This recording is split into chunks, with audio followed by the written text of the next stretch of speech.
Welcome back. अब हम Django के अंदर टेस्ट केस तो हमने बनाया, लेकिन अभी कुछ परेशानी बाकी है। परेशानी क्या बाकी है कि अभी तक हमने मॉडल के बिहाफ पे किया और टेस्ट केस बनाया कि ठीक है, मॉडल के अंदर एक हमने मेथड बनाया था, वॉज पब्लिश रिसेंटली, और जब भी मॉडल के थ्रू हमें क्वेश्चन मिल रहा था तो कोई रिसेंट क्वेश्चन था, कोई फ्यूचरिस्टिक क्वेश्चन था और कोई पास्ट क्वेश्चन था, उसमें प्रॉब्लम आ रही थी, उसको हमने सॉर्ट आउट किया। अब दूसरा जो प्रोस्पेक्टिव है वो है कि हम अपने व्यू के हिसाब से प्रॉब्लम को सॉल्व करें। इस समय थोड़ा सा कन्फ्यूजन हो सकता है सोचने में, क्योंकि दिमाग में ये भी आ सकता है कि यार अभी तो हमने क्या कहते हैं टेस्ट केस बनाया और वो मॉडल के हिसाब से था, अब क्या ये हम व्यू के हिसाब से अलग करें। तो स्टार्टिंग में थोड़ी सी दिक्कत होती है। वैसे अगर नए नए रहते हैं हम तो हमें इतना ज़्यादा क्या कहते हैं इन्वॉल्व नहीं होना पड़ता है किसी भी चीज़ में, क्योंकि स्टार्टिंग लेवल पे जब कंपनी में जाते हैं तो बहुत ज़्यादा यानी कि हार्डली नहीं ट्रीट किया जाता है। लेकिन फिर भी थोड़ा हम अगर जानते चलें बिहेवियर को तो थोड़ा थोड़ा प्रैक्टिस करने से चीज़ें ठीक होती हैं। जैसे ये एक डिटेल वाला पूरा कोर्स है कि हम जेंगो को पूरा समझ भी रहे हैं और एक छोटा सा पोल नाम का एप्लीकेशन भी बना रहे हैं। इसके अंदर हम पूरा वर्क बिहेवियर और छोटा छोटा जो सब कुछ होता है उसका थोड़ा थोड़ा थोड़ा थोड़ा करके देख रहे हैं। यहाँ पे हम देख रहे हैं इसके बाद में जो हम जेंगो से रिलेटेड प्रोजेक्ट बनाएंगे, मतलब कि ये पूरा फिनिश होने के बाद में हम फ्रेश एक जो रियल वाला होता है, जैसे कि हम रजिस्ट्रेशन कराएंगे यूजर से, लॉगिन कराएंगे, उसके थ्रू उसकी डिटेल को शो कराएंगे, एडमिन पैनल से हम चेक करेंगे मल्टीपल यूजर, वो सारा काम हम करेंगे। लेकिन अभी हम अपने आप को स्ट्रॉन्ग कर रहे हैं। इसके जेंगो की जो कैपेसिटी है, पावर है, जो टूल्स हमको मिलते हैं, जो क्लासेस बने बनाए मिलते हैं, उन सभी का यूज करके हम समझ जाएं पूरा अच्छे से। तो इतना मोटिवेशन लगता है काफ़ी होगा। हम आगे चलते हैं।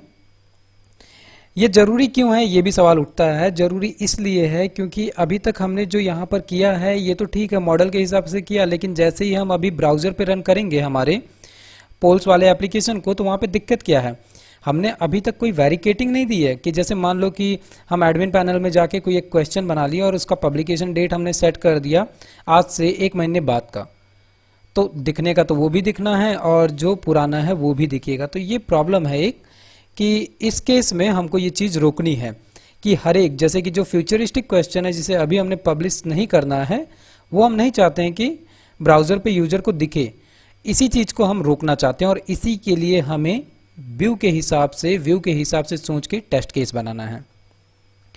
तो ये काम भी आसान है। इसके लिए हम पहले थोड़ा सा सेल के ऊपर कमांड चला के देख लेते हैं ताकि हमको पता चल जाए कि कैसे कैसे क्या क्या करना है। तो हम सिंपली एक नया टर्मिनल खोलते हैं और यहाँ पर क्या करते हैं, हम सबसे पहले तो हम cd my site जो कि हमारे प्रोजेक्ट का नाम है उसके अंदर चलते हैं, एंटर, और यहाँ पर हम pymanage.py और सेल को ओपन कर लेते हैं। सिंपली पहले हमें एक इन्वायरमेंट सेट करना है। हमें यूटिल्स के अंदर से एक सेटअप टेस्ट इन्वायरमेंट सेट करने के लिए क्लास मिल जाती है, सब क्लास मिल जाती है, जिसके थ्रू कि हम एक इन्वायरमेंट सेट कर सकते हैं टेस्ट केस के लिए। ये केवल और केवल यहाँ के लिए, इसका लेना देना किसी भी तरीके से हमारे मेन प्रोजेक्ट से नहीं होगा। तो हम इसको सबसे पहले इंपोर्ट करते हैं फ्रॉम django.utils, और utils में से हमें इंपोर्ट करना है सेटअप अंडरस्कोर टेस्ट और अंडरस्कोर करके इन्वायरमेंट, और एंटर। अगर ये सही है तो हम दूसरी लाइन में आ जाएंगे। सेटअप इन्वायरमेंट हमने सही नहीं किया, गलती क्या हुई, from django.utils import setup test और अंडरस्कोर इन्वायरमेंट। इन्वायरमेंट हमने सही किया है, प्रॉब्लम क्या हुई, import error cannot import name setup test environment from Django utils। Okay, ओहो भारी गलती। एक्चुअल में जो यूटिल है Django का वो टेस्ट वाला यूटिल, तो टेस्ट डॉट यूटिल्स, गलती ये हुई थी क्योंकि वाकई में यूटिल्स के पास ऐसी कोई मॉडल नहीं है सेटअप टेस्ट इन्वायरमेंट का। ठीक है, फाइनली हमें ये मिल गया। और क्या करते हैं, इसमें से जो ये setup underscore test underscore environment है, इसका हमने मॉडल ले लिया और एंटर किया। फिर से गलती, सेटअप टेक्स्ट, मेरी गलतियों को क्षमा किया जाए, ये गलतियां ही हैं। Setup test environment and enter. अब तो हद ही हो गई गलतियों की भाई। सेटअप टेस्ट और एनवायरनमेंट हमने किया था, गलती कहाँ की, सेटअप और हमने टेस्ट किया और यहाँ पर हमने सही है। क्या रहे हो भाई, name error name setup test environment is not defined. Okay ठीक है। अच्छा ये एरर की वजह से हो सकता है प्रॉब्लम कर रहा हो, इसको हम कॉपी कर लेते हैं, इतनी मेहनत से लिखे हैं तो कॉपी, और इसको कट करके एक बार हम क्या करते हैं, इसको कॉल किए and then how to create multiple test case, ये कॉपी पेस्ट पड़ा हुआ था। ठीक है, फिर से लिखते हैं setup test and underscore environment method enter. Perfect, ये हमें मिल गया है। इरिटेट मत होना, वो थोड़ा सा कभी कभी हो जाता है, यानी कि एडजस्ट कर लेना। हमने एक एनवायरनमेंट टेस्ट का सेट कर दिया है। अब फाइनली इसका यूज हमें क्या करना है कि जैसे रिस्पांस के थ्रू हम ना कॉन्टेक्स्ट एक हमने बनाया था, या हमने जेनरिक क्लासेस भी बना रखी हैं हमारे व्यू के अंदर, तो वो सारे के लिए ना हम एक क्लाइंट सेट कर देंगे और ये क्लाइंट क्या करेगा, फिर हमारे लिए काम करेगा। तो वैसे ही दूसरा काम क्या है कि हम जो जेंगो है, एक तो हमने सेटअप टेस्ट एनवायरनमेंट वाला मॉड्यूल ले लिया है, और दूसरा क्या करते हैं, फ्रॉम जेंगो के अंदर हमें स्पेशली जेंगो के अंदर एक हमें जो टेस्ट मॉड्यूल मिलता है, इसी टेस्ट में से अभी तक हमने टेस्ट केस नाम की एक सब क्लास को इंपोर्ट किया था, वैसे ही हमें एक मिलता है क्लाइंट। और ये क्लाइंट असल में क्या करेगा, ये क्लाइंट हमारे लिए फिर वर्क करेगा। दैट मीन्स कि एक बार हम इसको क्रिएट कर दिए, इसका ऑब्जेक्ट क्रिएट कर दिया, और ये क्या करेगा, फिर उस इंस्टेंस के थ्रू हम जो भी कहेंगे वो ये वर्क करता रहेगा। तो हम एक इंस्टेंस क्रिएट कर लेते हैं क्लाइंट, और क्लाइंट इक्वल टू क्लाइंट का इंस्टेंस। परफेक्ट, इंस्टेंट क्रिएट हो गया है। अब हमारा काम क्या है, इस क्लाइंट से हम जो कुछ भी काम कराना चाहते हैं वो कहेंगे और ये करेगा। ये भी नहीं है कि हम इसको मदारी बना दे रहे हैं या बंदर बना दे रहे हैं, सिंपली हम इसके थ्रू गेट करना चाहते हैं कुछ, या पूछना चाहते हैं, स्टेटस देखना चाहते हैं तो कर सकते हैं। तो वही थोड़ा थोड़ा काम हम करके देखते हैं।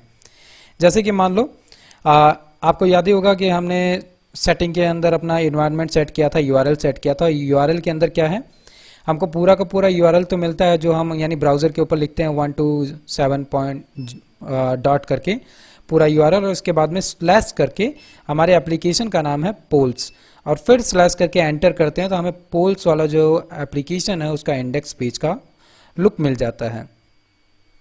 तो वैसे ही यहाँ पर भी हमको क्या करना है, सबसे पहले तो हम ये चेक करते हैं कि हमको जो है कुछ मिल भी रहा है उस स्लैश पे कि नहीं मिल रहा है। तो इसके लिए हम क्या करते हैं, एक रिस्पांस नाम का वेरिएबल बनाते हैं और रिस्पांस का इंस्टेंस क्रिएट करते हैं, और क्लाइंट जो हमने बनाया हुआ है, इस क्लाइंट के थ्रू हमें एक मिलता है गेट मेथड, और इसी गेट मेथड में हम दे देते हैं स्लैश और करते हैं हिट।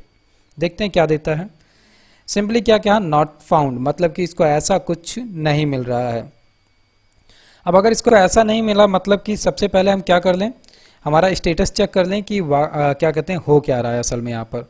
तो रिस्पांस, और रिस्पांस क्या है, हमने क्लाइंट का एक वो बना ही लिया है इंस्टेंस, इसी के थ्रू हम कॉल कर लेते हैं स्टेटस अंडरस्कोर कोड और एंटर। क्या दिया इसने हमको, 404। दैट मीन्स कि जो यूआरएल हम चेक कर रहे थे उसका स्टेटस है 404, मतलब कि ऐसा कुछ एग्जिस्ट कर ही नहीं रहा है। ठीक है, ऐसा कुछ एग्जिस्ट नहीं कर रहा है का मतलब ये है कि डायरेक्ट हमें कुछ नहीं मिलने वाला है। हमें क्या करना पड़ेगा, हमें यहाँ पर बताना पड़ेगा कि भाई हमने एक पोल्स नाम का एप्लीकेशन बनाया था और उसके अंदर एक इंडेक्स नाम की फाइल बनाई थी जिसका कि हमें आउटपुट देखना है।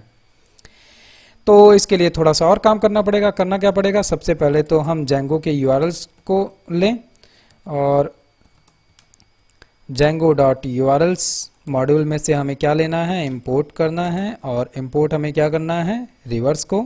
याद होगा रिवर्स हम क्यों यूज कर रहे थे, याद नहीं आ रहा होगा तो कमेंट करो, याद आ रहा है तो बहुत अच्छी बात है, क्योंकि इसी रिवर्स को हमने यूज किया था जब हमें रिस्पांस भेजना रहता था रिटर्न में, और इसके अंदर हम 3 पैरामीटर भेज रहे थे। क्या क्या था, एक तो हमारा रिक्वेस्ट, दूसरा हमारा वो HTML की फाइल जिस पे जाना था, और तीसरा वो डेटा जो उस HTML फाइल पे जाना था। सवाल ये हो सकता है आपके दिमाग पे कि अब हम यहाँ पर ये चीज़ क्यों इंपोर्ट कर रहे हैं। तो इसके थ्रू अभी हम हमारा जो ब्राउज़र वाला पेज है, जो यानी कि हम व्यू की मदद से कॉल करते हैं, वो इंडेक्स वाला पेज हम यहाँ पे गेट करना चाहते हैं। तो फाइनली हम फिर से रिस्पॉन्स इक्वल टू करते हैं, और हम क्लाइंट में से क्या चाहते थे, क्लाइंट डॉट गेट, और गेट में जो हमको नहीं मिल पाया था स्लैश करके, वो असल में मिलेगा हमें अब रिवर्स के थ्रू। तो रिवर्स के अंदर हमने क्या लिखा कि हमारे पास एक पोल्स नाम का एप्लीकेशन है, और उस पोल्स के अंदर क्या है, इंडेक्स। अगर आपको याद हो तो ये सिंटेक्स हमने कहाँ लिखा हुआ है, ये सिंटेक्स हमने लिखा था पोल्स के यूआरएल्स में, जहाँ पे हमने यूआरएल सेट किया था। वहाँ पे जाके इसको पॉज करके चेक कर सकते हो, ये कोड वहाँ पर है। फिर भी अगर डाउट हो रहा है तो उसको रिवाइज करो फिर से एक बार, और फिर आगे बढ़ो। एंटर, क्या मिल गया, रिस्पॉन्स के अंदर हमारा यूआरएल आकर सेट है, यानी कि ये डेटा पड़ा है। अब एक बार अगर हम क्या चेक करना चाहें, रिस्पॉन्स डॉट स्टेटस, और स्टेटस का क्या चेक करना चाहते हैं, अंडरस्कोर कोड की हमें क्या मिल रहा है। तो फाइनली हमको 200 मिल गया। 200 जब भी मिलता है दैट मीन्स कि हमको रिस्पांस मिल रहा है। अगर रिस्पांस नहीं मिल रहा है, एरर मिल रहा है, तो क्या मिलेगा हमें, 404 मिलेगा। ठीक है, परफेक्ट। फाइनली हमारा काम क्या था, हमें ये चेक करना है कि इस इंडेक्स पे असल में हमको कंटेंट मिल क्या रहा है।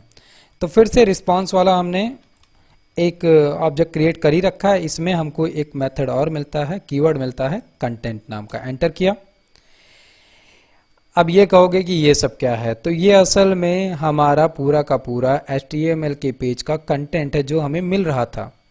HTML पे अगर याद हो, यहाँ पर हमें 2-3 जो क्वेश्चन हमने बनाए थे वो सारे के सारे क्वेश्चन मिल रहे हैं। बस है क्या कि वो जो हमें ब्राउज़र पे इंडेक्स वाला पेज मिल रहा था, उसका पूरा HTML वाला कोड उठकर यहाँ पर आ गया कंटेंट से।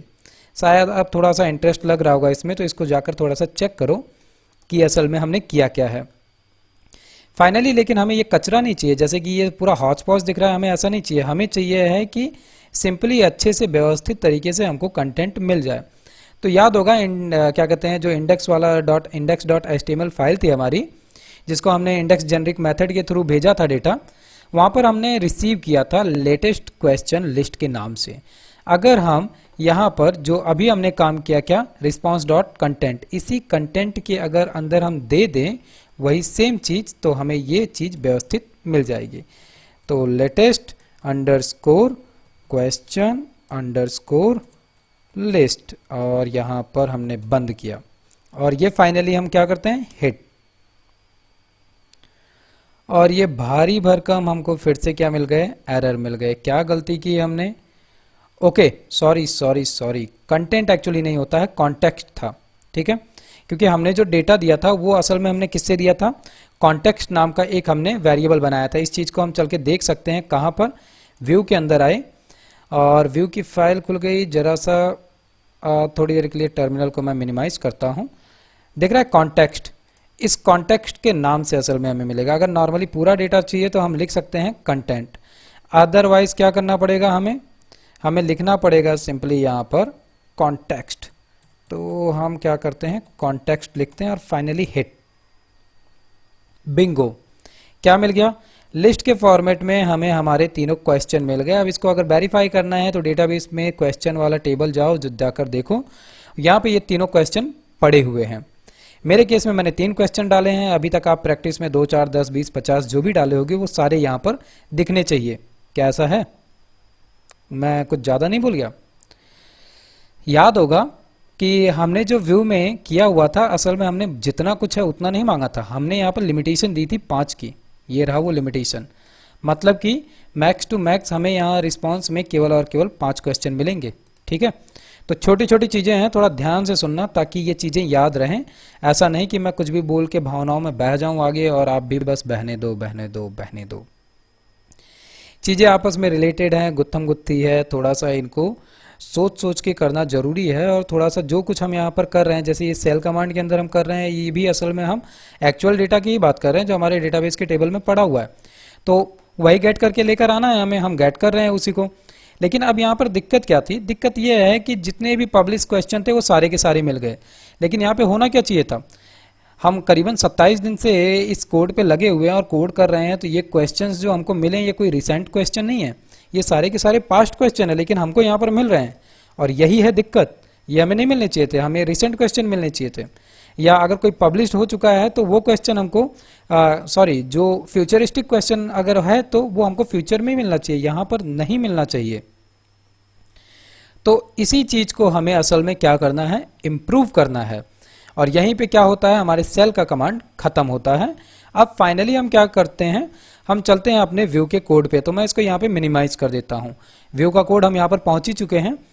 याद होगा ये सारा काम हुआ कैसे, जो हमने जेनरिक मेथड जो हमने बनाया था, एक मीन्स इंडेक्स व्यू की जो क्लास थी उसके अंदर एक गेट क्वेरी सेट करके हमने मेथड बनाया था, और ये मेथड भी हमें इन जेनरिक क्लासेस के साथ में मिल रहा था।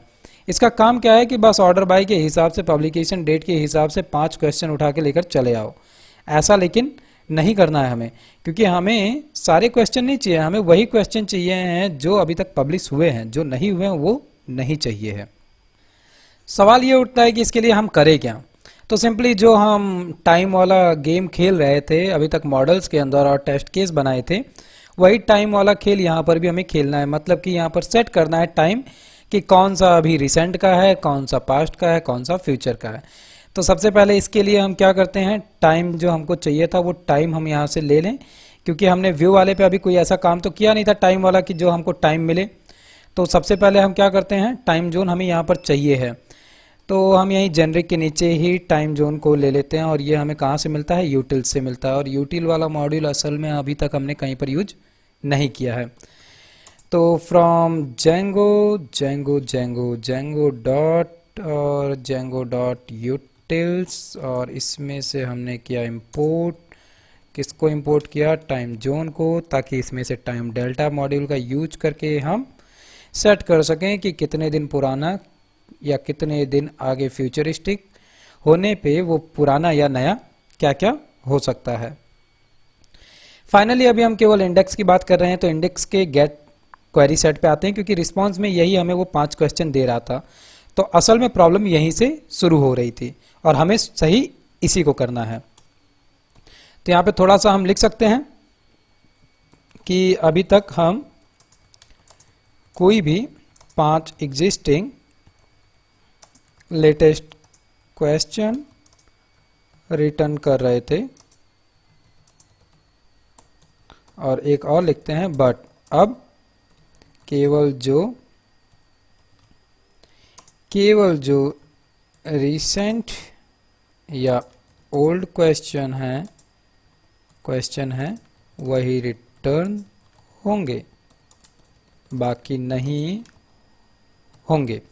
अब इसके लिए क्या करना है, रिटर्न हम करा ही रहे थे, रिटर्न सब कुछ सही चल रहा है, लेकिन यहाँ पर अब ऑर्डर बाय की जगह पे हम क्या कर देते हैं, या इस लाइन को मैं कॉपी कर लेता हूँ और इसको यहीं पे हम ऐसे ही शांति से छोड़ देते हैं कमेंट करके, ताकि आप बाद में जब गिटहब के थ्रू इस कोड को देख रहे हो तो थोड़ा सा उसको देखकर भी समझ में आए कि पहले क्या था और बाद में हम इसमें क्या क्या चेंजेस किए हैं।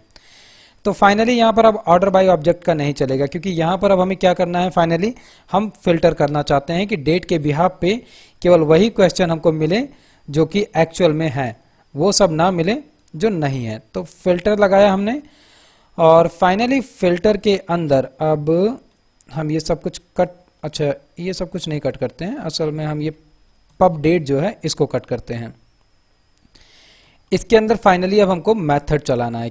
तो हम क्या कर रहे हैं, पब डेट किया और डबल डैश करके, याद रखना डबल डैश का यूज हम क्यों करते हैं, जब भी हम ऐसा यूज कर रहे हैं मतलब कि हम किसी कंडीशन टर्म के बिहाफ पे फिल्टर कराना चाहते हैं।